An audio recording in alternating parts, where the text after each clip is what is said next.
안녕하세요. 여러분을 위한 휴식 시간 힐링 서당에 오신 것을 환영합니다. 저는 여러분의 멘탈을 지키는 사자도사입니다. 자, 여러분, 오늘의 사자성어는 바로 이것입니다.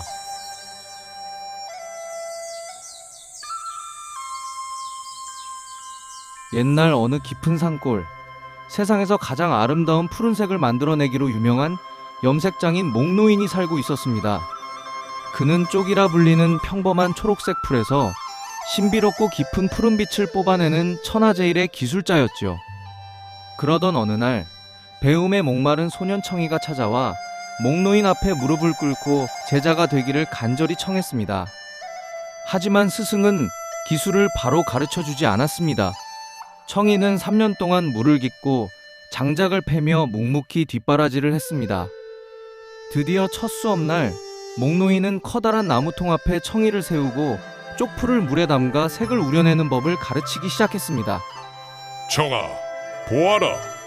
이 평범한 초록색 풀이 어떻게 하늘보다 깊은 푸른색으로 변하는지. 이것이 자연의 이치란다. 청이는 스승의 가르침을 하나도 놓치지 않고 흡수했습니다. 하지만 그는 단순히 따라하는 것에 만족하지 않았습니다. 어째서 초록색에서 파란색이 나올까? 더 선명하고 깊은 색을 만들 수는 없을까? 소년의 머릿속은 온통 질문뿐이었죠. 스승 목노인은 엄격했습니다. 조금이라도 색이 탁하면 가차없이 쏟아버리게 했고 청이는 그럴수록 더욱 정진했습니다. 겨울이 오고 손이 트는 추위 속에서도 청이는 차가운 물 속에 손을 담그며 색이 변하는 찰나의 순간을 집요하게 관찰했습니다.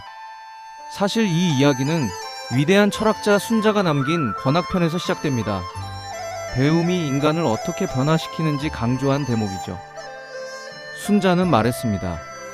얼음은 물이 만들었지만 물보다 더 차갑고 푸른색은 쪽풀에서 나왔지만 쪽보다 더 푸르다.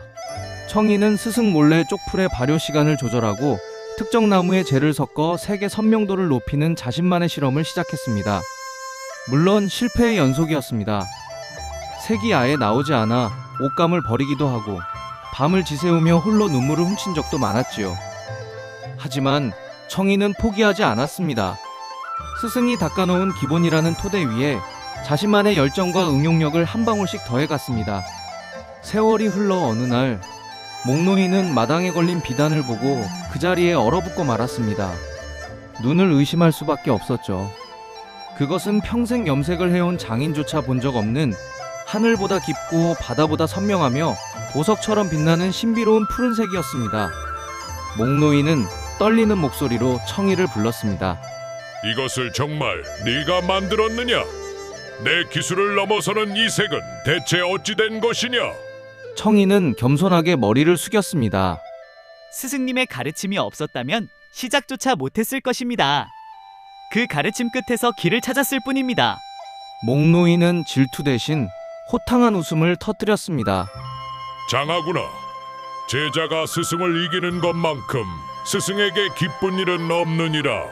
이것이 바로 쪽에서 나온 푸른색이 쪽보다 더 푸르다는 뜻의 청출어람이 세상에 깊은 울림을 전하게 된 유래입니다.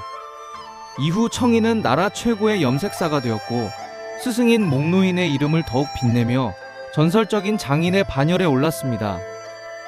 그는 성공한 뒤에도 늘 스승을 곁에서 모셨습니다. 배움의 뿌리를 잊지 않는 것이야말로 진정한 고수의 품격임을 알았기 때문이죠. 옛 지식에만 갇혀 있다면 꼰대가 되지만 그 지식을 바탕으로 새로운 가치를 창조한다면 시대를 이끄는 리더가 됩니다. 여러분도 오늘 누군가의 가르침을 발판 삼아 자신만의 더 깊은 푸른색을 만들어 보십시오. 청출어람의 주인공은 바로 당신입니다. 지금까지 힐링 서당이었습니다. 구독과 좋아요 누르면 복이 많이 온답니다. 다음 시간에 만나요. 감사합니다.